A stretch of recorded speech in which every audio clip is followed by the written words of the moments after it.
ang second order ko sa Mindanao Farm Company. Ang unang order ko ay okay naman, maliban sa usapan na 15 pieces per bottle pero 10 lang ang laman. So umorder ulit ako ng pangalawa at binigay naman sa akin yung kulang at nagpasobra sila ng isang bote kaya naging 4 to. Yung 3 bottles niya ay 1,450. 9 days ang shipping ng inyong items ng parcel. Kung nakaano. Kaya lang tingnan nyo naman, Kita mo. unhealthy na yung isa. 11 days pa naman bago makarating. Ang tagal, hindi na natin alam kung saan siya natagalan. Kaya, at hindi ko na rin inaabot. Nakaalis na ako sa Quezon nung dumating ito. Kaya pinaasikaso ko na lang to sa aking ipag sa Quezon Province at pag-uwi ko na lang saka ako ayusin ko ano pa ba pwede natin gawin. So ito yung pangalawang bote. Ayan mga ka-venture. Okay naman siya at yung iba medyo nahihinog na sa tagal ng biyahe. Pero sakto lang siguro kung 9 days ulit siya kagaya ng unang order ko. Sakto siya or mas bababa pa sa 9 days. Dadating yung parcel. Okay naman yung pagkabalot nila ng items doon sa bote, tapos may bubble wrap, may karton. Safe naman siya. Yun nga lang sa sobrang tagal ng shipping eh medyo ito yung pangatlo. Okay naman, okay siya, healthy yung pangatlo.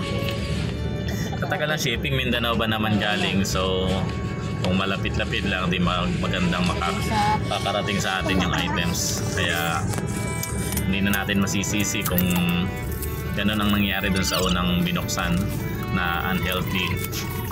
So asikasuhin na lang natin, baka bumuhay pa. Salamat nga pala sa Mindanao Farm dahil hindi naman sila yung kagaya ng inorderan ko na scam. Makakarating naman ang items at goods naman. Yun nga lang, hindi pa natin alam kung ano nga ba ang magiging bunga niya. Lakatan nga ba o saging bulog.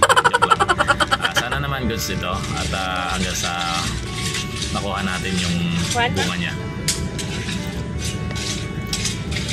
Pagkalagay natin dito, pagkabukas natin sa bote, lalagay natin siya ng ibababad natin sa tubig ng 30 minutes. Then after 30 minutes, lalagay na natin siya sa paso o sa black bag. Then after 3 weeks, ililipat na po natin siya sa area sa ating pagtataniman. At sipag ng ating ipag. Shout out sa iyo, ate. At inassist mo yung aking parcel. Hindi ko na siya naasikaso dahil nga iniintay ko siya nung Sabado at Linggo. Subalit hindi siya nakarating. Yun yung pang 9 days niya, pang 10 days niya ng Linggo, Sabado pang 9 days niya.